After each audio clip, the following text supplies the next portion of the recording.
Salve, salve, morceguetes e morcegotes. Hoje não vai ter ventinho porque tá frio, né? Então nem precisa ficar ventando.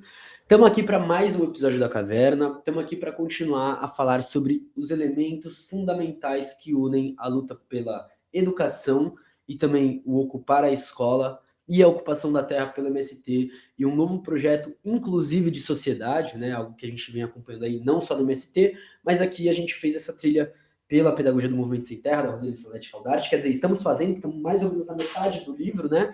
Mas a gente já vinha fazendo, né? A gente trouxe Cacique Babal, a gente trouxe Mestre Joelson, e agora chegamos na Roseli Salete Caldarte. Hoje a gente vai falar sobre os outros elementos, então a gente tem música, dança, não brincadeira, isso daí é hip hop, né? Grafite, e enfim, break, por aí vai, né? Mas a gente vai falar então sobre os outros 4 elementos que ficaram faltando do primeiro episódio dessa semana, que a gente separou assim, só para ficarem episódios mais curtos, mais explicativos, onde a gente conseguisse focar um pouco nessas coisas de uma forma meio separada. Vocês vão entender um pouco que agora a gente entra realmente numa coisa onde ela volta a elencar as coisas e tudo. Então a gente está abrindo esse tema, a gente está abrindo essa discussão, o capítulo acabou de começar, né? E eu sou Marcos Morcego, comunicador político aqui da Caverna do Morcego. Lembrar que tudo que eu falar agora está na descrição, então segue, curte, comenta, compartilha esse vídeo. Tá? Mas segue as nossas redes sociais, segue os nossos outros projetos, segue a Abertura Editorial, Clio Operária, a Autonomia Literária continua com desconto de 20% com o hashtag Morcego na Autonomia, e lá na Editora Terra Sem Ambos você pode adquirir o nosso livro Por uma Implosão da Sociologia. Beleza? Então segue nossas redes sociais e apoie o nosso projeto, seja pelo Pix, seja pelo podcast, pelo apoio, enfim, tá tudo aí passando para vocês e vai estar na descrição. Então, comprem o livro, peguem o PDF ou acompanhem aqui com a gente, porque a gente também transmite para vocês, né? É óbvio. Vou compartilhar tela, já vai entrar. Aí, tá indo. Tá indo. Vamos ver. Perfeito. Então a gente parou aqui no primeiro elemento, né? Que o primeiro elemento é um pouco dessa necessidade que surgiu a partir do momento histórico do MST falar sobre educação, porque a educação ela mina o campo do jeito que ela é formada hoje e mina a luta de classes, né? Ou pelo menos tentar amortizar essas coisas, dando uma ideia de progresso e desenvolvimento e olhando para desenvolvimento de cidade, né? Para tecnologia e industrialização nessa forma meio que evolutiva, né? O segundo elemento foi a preocupação das famílias sem terra com a escolarização de seus filhos. Na base social que constituiu o movimento, encontravam-se muitas famílias que traziam como herança o valor da escola, em geral naquela visão de que ela pode ser porta de entrada para um futuro melhor, menos sofrido, uma abertura realmente, inclusive, de opções de trabalho, né?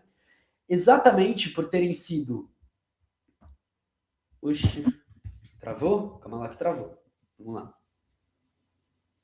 Tava tentando entender. O PC, ele, depois da última gravação, ele começou a dar essas travadinhas e aí tá me preocupando. Mas vamos lá, por favor. Agora não. Nem tô usando muito da memória. Nem tô usando muito de processador, nem nada. Vamos lá, por favor. Por favor, por favor, por favor. Não faça isso comigo, computador. E ele está fazendo. Que maravilha, hein? Que maravilha. Ai, ai. Enfim. Então, eu acho que é uma coisa que a gente ainda, inclusive, ainda passa, né? Desse entendimento da escola como um ponto de melhora, né? A questão da faculdade, uma coisa que é muito reivindicada, inclusive, pelo movimento negro, trans, indígena e PCD, né? Que são, inclusive, formas de receber a gente na escola.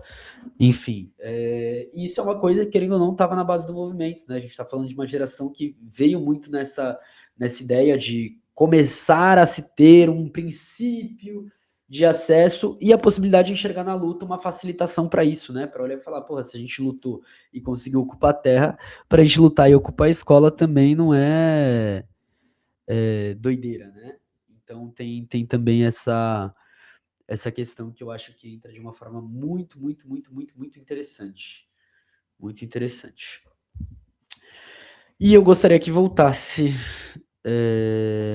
para eu conseguir fazer minhas coisinhas. Mas, pelo visto, o computador não está querendo me ajudar hoje.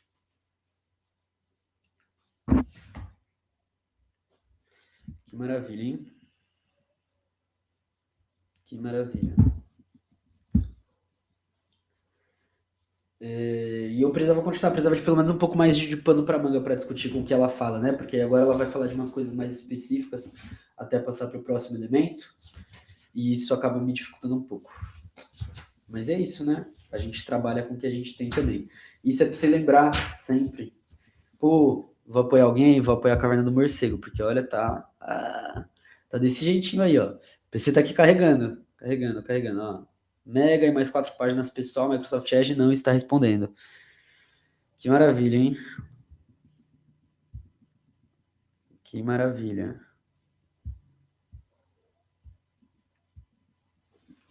Agora foi? Perfeito, agora foi. Vamos ver como que tá a gravação aqui, se tá indo.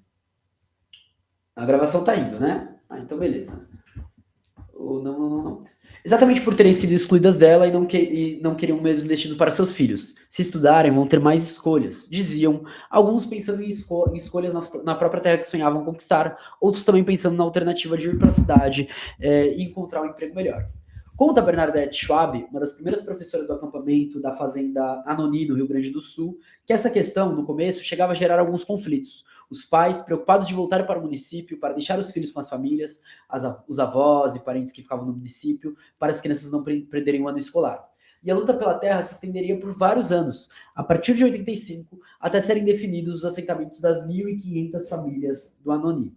Mas deixar os filhos em outro lugar significaria descaracterizar uma luta que começou em família, gerando também uma tensão emocional a mais naqueles que ficavam no acampamento, uma tensão que continua não sendo resolvida. Por sua vez, algumas lideranças da época consideravam que iniciar nos acampamentos uma luta específica por escola poderia desconfigurar a luta principal que era pela terra. Afinal, estamos nos referindo a um tempo em que o MST havia sido recentemente criado de maneira formal. Ainda estava, inclusive, tentando entender o próprio movimento que iria ser feito, né? Nem todas as famílias tinham, naquela época, como ainda hoje, a preocupação com a educação assim tão forte. Mas quando se trata de uma coletividade e orientada pelo princípio da direção coletiva, o que é uma demanda importante para alguns, pode se tornar uma questão do conjunto. Foi o que aconteceu em diversos acampamentos e depois nos assentamentos da etapa inicial do movimento, numa circunstância que se combinou com outras e que deu origem à organização e ao trabalho que continua até hoje. Então, não, o MST ele não nasce já pensando em escola, ele não nasce já prioritariamente olhando falando terra e educação e pedagogia vão estar lado a lado. Porque são construções históricas, né? Faz parte de um processo, como ela mesmo fala, e eu acho que quando a gente entende essa coisa a partir do processo, realmente facilita muita coisa. Eu já repeti essa frase umas várias vezes aqui na caverna, tenho certeza. O terceiro elemento ou circunstância que pressionou fortemente o início do trabalho do MST com a educação escolar foi a iniciativa de mães e professoras, em alguns lugares de religiosas que viviam nos acampamentos, em levar adiante essa preocupação que aparecia nas famílias sem terra. Essa iniciativa incluía, com intensidade maior ou menor em diferentes tempos e lugares, 3 dimensões principais. A primeira, a organização de atividades educacionais com as crianças acampadas. Antes mesmo de se começar a luta específica por escola, as pessoas com certa sensibilidade para essa dimensão da educação, via de regra, mães, professoras ou religiosas, passaram a se preocupar com o atendimento pedagógico às crianças. E isso acaba sendo um ponto, né? Então, quando você vai ocupar uma fazenda, você tem que pensar alimentação, lugar para dormir, lugar para as crianças, barraca de saúde, todos esses elementos estão envolvidos, né? E às vezes isso significava apenas reunir as crianças para fazer algumas brincadeiras que amenizassem o peso da realidade que já enfrentavam. E também para explicar a elas o que estava acontecendo, principalmente quando havia ações mais violentas. E, óbvio, né, a gente está pensando isso por parte do Estado. Dependendo também das experiências anteriores das educadoras, mais elaboradas como ensinações, cantos, desenhos, apresentados depois para os adultos em concorridas tardes culturais, que deixavam os pais muito orgulhosos da desenvoltura de seus filhos. Além de lhes descontrair das tensões da luta, esse tipo de atividade cultural também lhes permitia uma nova leitura de sua própria história, à medida que dela eram extraídos os principais elementos para a pedagogia dessas manifestações. E ainda hoje continua sendo um ponto muito importante, né? É muito louco estar nos espaços que acontecem mística, que se montam as cirandas para as crianças, que se montam os projetos teatrais, os projetos que demandam outro tipo de interação, outro tipo de pensar, inclusive para o próprio adulto, né? Não foi difícil passar daí as primeiras tentativas de retomar o processo de alfabetização das crianças, nem que para isso a própria terra ocupada tivesse que se transformar em um grande quadro de giz, escrito com galho de árvore ou uma lasca de pedra. Então, também não foi difícil perceber, dadas as circunstâncias e com um pouco de intuição pedagógica, que o processo de alfabetização somente teria sentido ali, se combinado com as dimensões educativas anteriores. O que estava em jogo, afinal, era manter a dignidade da infância, mesmo nas situações limite em que a vida se apresentava nesse momento, nesse lugar. E hoje eu olho e falo, né, olhando para as minhas pra quebrada, para as periferias que estão andando, de tipo assim, caralho, o que a gente tá fazendo com as crianças? É esse o sentimento, né? Segunda, a pressão exercida para a mobilização das famílias e lideranças de cada acampamento e assentamento em torno da luta por escolas. Um depoimento da época fala por si mesmo e certamente reflete situações semelhantes em outros locais, em outro tempo, desse mesmo momento histórico. Iniciamos a luta pela educação no momento em que se organizaram as equipes de trabalho e de debates no acampamento. Essa equipe, de início, tinha como objetivo o encontro de crianças para conhecerem, se dialogar e brincar. Após alguns meses de acampamento, integraram-se nessa equipe professoras que tinham experiências nos municípios de onde vieram, e aí começou o questionamento. O que se pode fazer com tanta criança sem escola? Pois muitas não tinham concluído o ano de 1985, e em 86 não havia perspectiva de estudar. Começamos a fazer um levantamento de quantas crianças de 7 a 14 anos existiam no acampamento. Feito o levantamento, constatamos mais ou menos 760 crianças em idade escolar. Logo iniciamos as reuniões com as outras professoras, apareceram 25, e fomos à luta, pois chegamos à conclusão de que a educação não pode parar. As primeiras dificuldades encontradas aconteceram no próprio acampamento com os pais e alguns membros da direção, pois diziam que estavam ali para conseguir terra e não escola. Após algum tempo, juntaram-se a nós, e então fomos à luta lá fora. Iniciou-se a luta com os órgãos públicos. E aí é um relatório sobre educação feito no ANONI em assentamentos do RS, né? E é fundamental isso. Família, não chegou de ideia homogênea, todo mundo aceitando e falando vai acontecer isso. Mas também foi uma luta interna para que isso acontecesse. Então também existe essa dimensão de que os projetos eles estão em disputa, e não no sentido de as pessoas estão tentando capturar o projeto, mas no sentido de existe um processo histórico que faz com que as bases se movimentam. E as bases se movimentando, elas levam as pautas de forma diferente para outros meios. E isso faz com que o movimento avance. Né? Como diz o mestre Joelson, diga aos povos que avancem. Um outro depoimento dá a ideia de como o processo continuou. O que mais marcou no começo da luta pela escola foram as conquistas. Logo dobramos o número de escolas. E para nós, professores, foi muito marcante também a vontade dos pais de apoiar e se entusiasmar. Terceiro ponto foi que a preocupação das professoras com a sua própria articulação e formação para assumirem a tarefa de educar as crianças sem terra de um jeito diferente. E isso é fundamental. Na criação das chamadas equipes de educação, pode ser identificado no início da discussão do que seria depois a proposta pedagógica da MST. A equipe de educação surgiu por iniciativa de algumas professoras que estavam iniciando seu trabalho nas recém-criadas escolas do acampamento e assentamentos, tendo necessidade de discutir sua prática com as companheiras. O que moveu o grupo, umas 10 professoras, foi a certeza de que uma escola de assentamento ligada ao MST não pode ser igual às escolas tradicionais. Ela deve ser diferente. Foi exatamente pretendendo definir qual é essa diferença que a equipe começou a se reunir. E aí é um registro da própria Roseli a partir de uma equipe de educação que se encontrou em 88 lá na ANONI. Foi o primeiro encontro estadual dos professores do assentamento do RS. As professoras sentiam que não podia ser como antes. As crianças já não eram as mesmas, algo tinha de ser diferente. Ao mesmo tempo, havia nova pressão das famílias. Pelo menos algumas daquelas que iniciaram ou foram convencidas a iniciar a luta também por escola. Passaram então a exigir uma escola que correspondesse a todo esse esforço.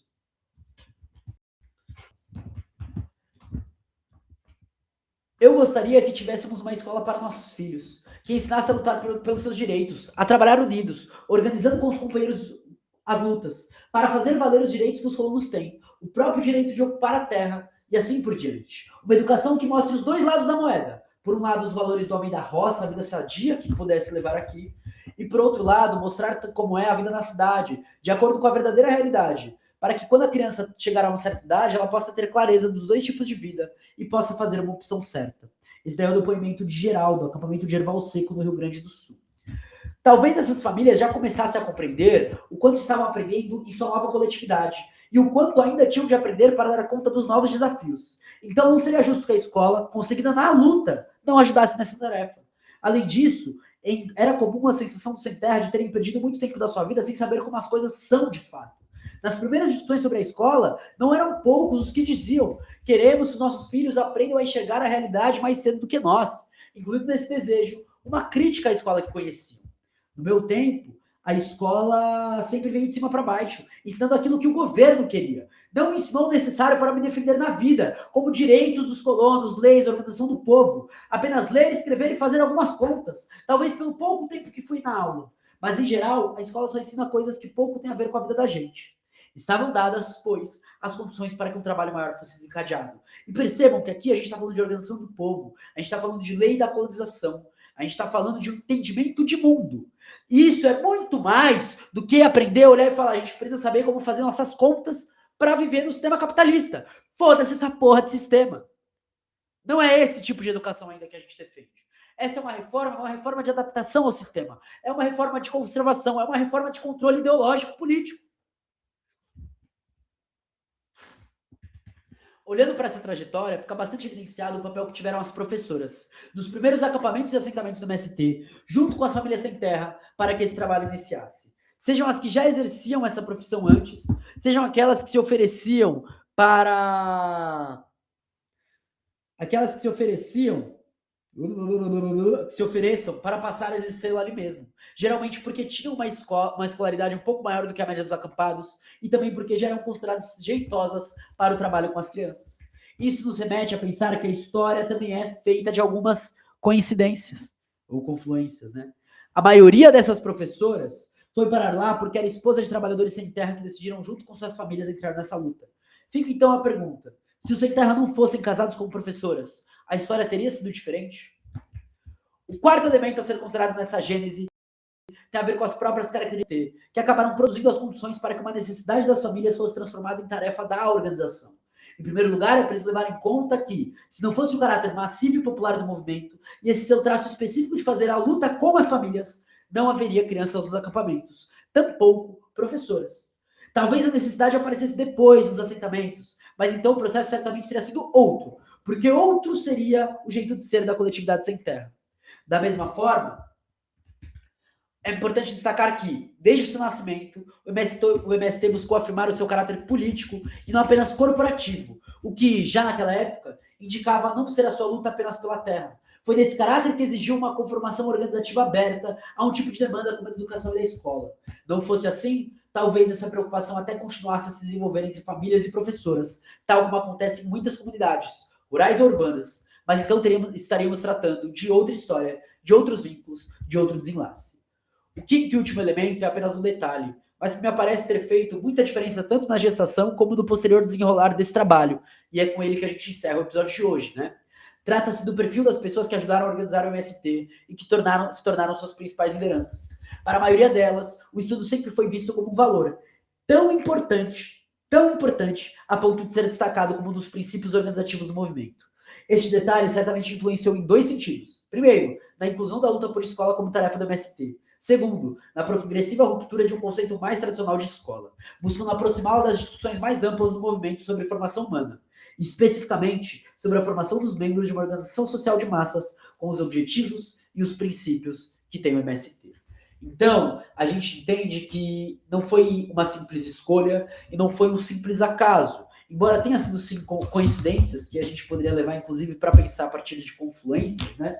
Mas que foram encontros de necessidades históricas que mostram que existe ali um gargalo de lutas históricas, de coisas que a gente observa antes da gente olhar e falar assim, eu sou comunista. Mas a gente enxerga enquanto pessoa que vive nessa sociedade. Perdão, me exaltei. Mas a gente enxerga assim. E isso nos leva a olhar e falar, tá bom, para onde a gente vai? Qual é a saída? Qual a alternativa? Quais são as possibilidades? E por isso que a gente está traçando esse caminho esse ano na Caverna do Morcego, tá bom? Então, espero que vocês tenham curtido o vídeo de hoje. Mais curto, mais rápido também. Eu acho que vai ser isso em alguns momentos. Até para a gente conseguir armazenar tudo. Novamente, é um livro denso, é um livro que cansa, é um livro complicado, e é isso. A gente se vê no próximo episódio. Não esquece de curtir, comentar, compartilhar e apoiar a Caverna. A gente se vê na próxima. Até mais. Um grande beijo. Tchau!